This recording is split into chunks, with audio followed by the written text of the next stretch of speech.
మిత్రులందరికీ వినాయక చవితి శుభాకాంక్షలు. ఒక విషయం, ఎందుకంటే విద్యా విషయకంగా 3 అంశాలు ప్రస్తావిస్తున్నాం. మొన్న జరిగినటువంటి టీచర్స్ డే అవార్డ్స్, ఆ అవార్డ్స్ ఎట్లు ఇవ్వాలి, ఆ అవార్డ్స్ ఏ విధంగా ఇచ్చిండ్రు, దాంట్లో జరిగినటువంటి ఒక ఉపాధ్యాయులకు ఏ విధంగా నష్టం జరిగింది అనేటువంటిది విశదపరచడానికే వాటి మీద ప్రస్తావిస్తున్నాం. రెండవది, గురుకుల వ్యవస్థ ఎట్లుండాలి, ఆ గురుకుల వ్యవస్థలో ఎక్సలెన్సీ ఉండాలి. అసలు ఏర్పాటు చేసిందే ఎక్సలెన్సీ బోధన జరగాలని ఏర్పాటు చేసినాం.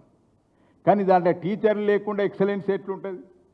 కాబట్టి ఆ గురుకుల పాఠశాలలు, టీచర్స్ అవార్డ్స్, మూడో అంశం ఏదైతున్నదో మోడల్ స్కూల్స్.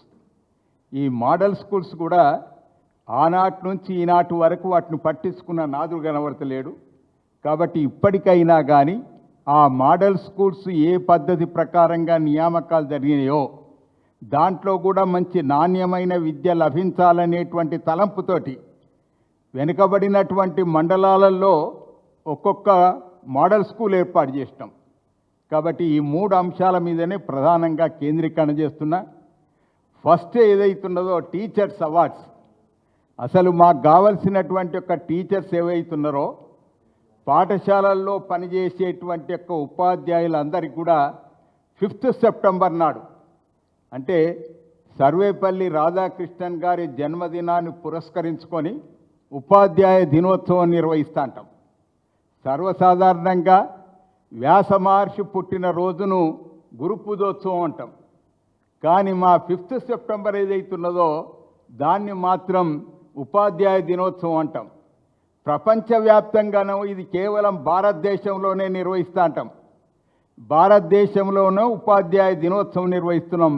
ప్రపంచవ్యాప్తంగా ఉండేటువంటి ఒక ఉపాధ్యాయ దినోత్సవం 5th అక్టోబర్ నాడు నిర్వహిస్తూ అంటాం.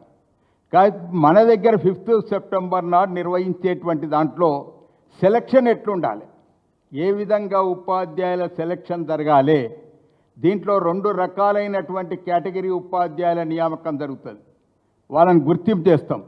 ఒకటేమో ఉపాధ్యాయ సంక్షేమ సంస్థ నుంచి ప్రతి జిల్లాకు 4 చొప్పున, 2 in service teachers, 2 retired teachers. ఈ 4 ప్రతి జిల్లా నుంచి ఎంపిక చేసి వారికి అవార్డు ఇస్తాం.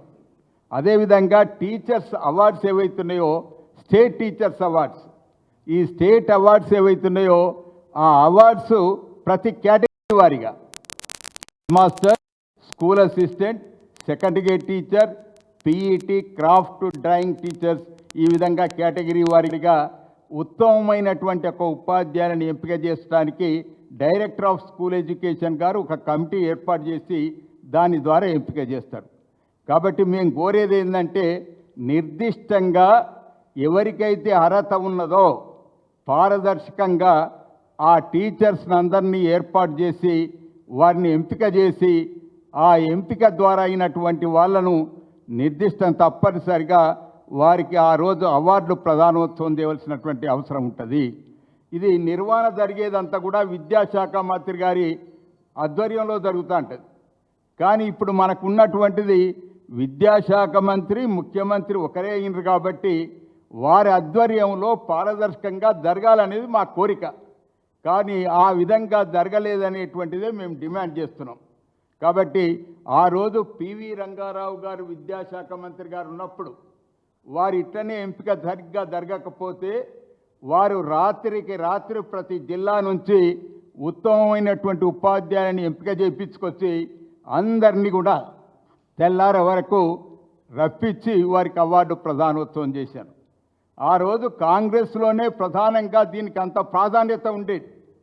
కానీ ఈ విధమైనటువంటి ఒక పొరపాటు జరుగుతుంది.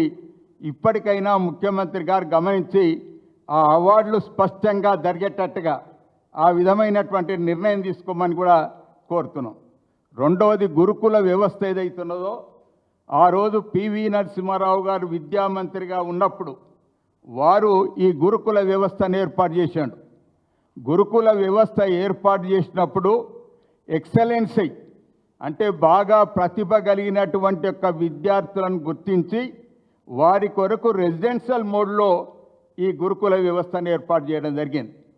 కాబట్టి దాంట్లో చదువుకున్నటువంటి యొక్క విద్యార్థులందరూ ఇవాళ మీరందరూ కూడా గమనించవచ్చు.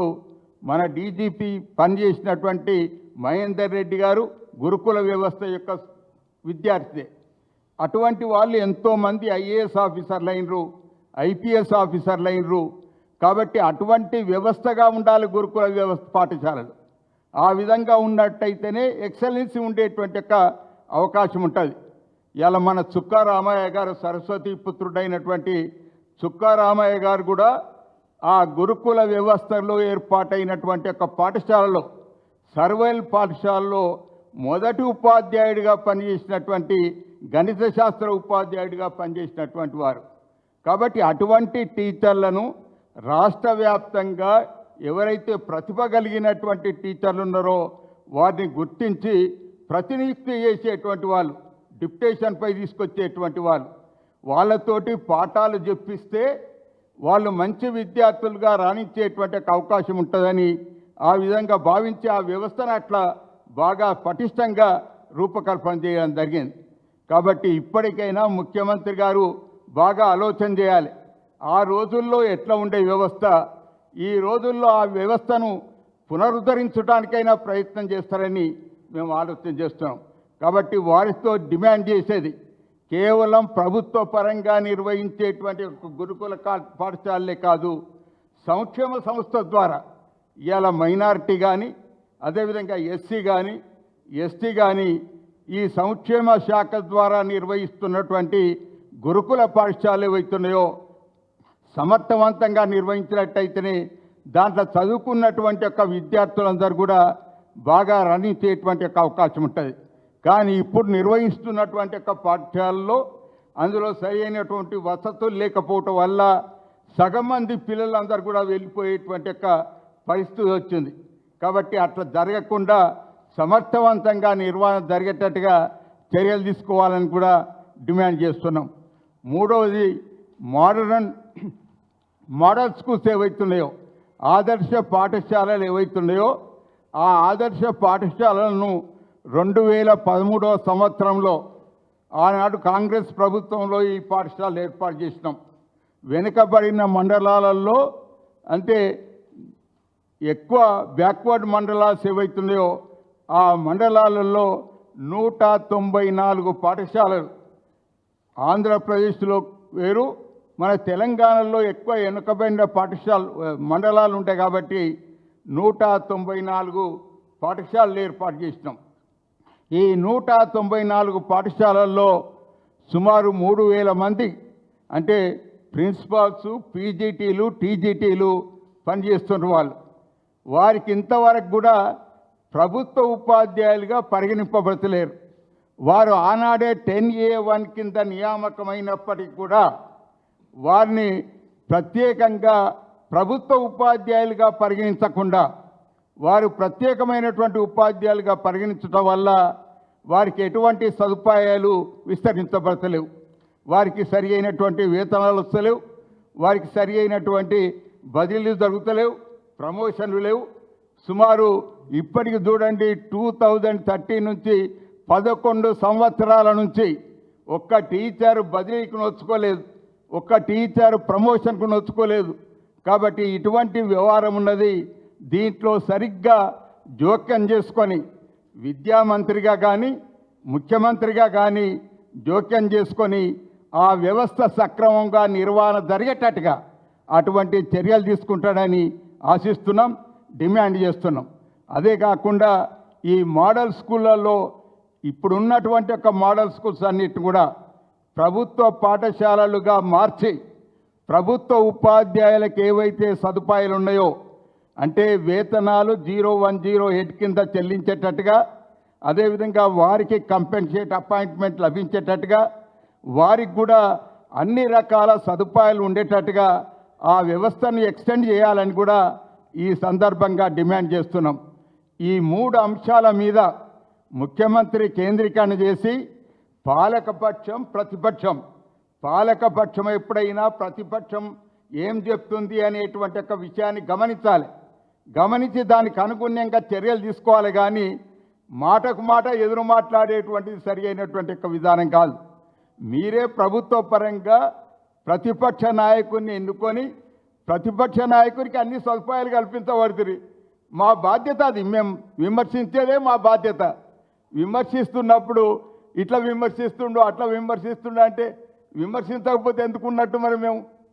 కాబట్టి ఆనాటి నుంచి ఈనాటి వరకు కూడా ఆనాడు ప్రతిపక్షంలో ఉన్న పాలకపక్షంలో ఉన్న ఇవాళ మేము ప్రతిపక్షంలో ఉన్నా ఎప్పుడైనా నాణ్యమైన డిమాండ్ అయితే మా హరీష్ రావు గారు మా ఉపాధ్యాయ ఉద్యోగ పక్షాన నిలబడినటువంటి ఒక ఏకైక నాయకుడు హరీష్ రావు గారు. కాబట్టి అందుకొరకే వారు మాట్లాడతారు ప్రతి అంశం మీద. మాట్లాడినంత మాత్రాన హరీష్ రావును ఎత్తిపోద్దామనంటే అది సరి అయినటువంటి ఒక విధానం కాదు. కాబట్టి తప్పనిసరిగా అన్ని విషయాలు ఆకలింపు చేసుకొని సరి అయినటువంటి దృక్పథంతో ఆలోచించి న్యాయం చేయాలని కూడా డిమాండ్ చేస్తూ సెలవు తీసుకుంటాం.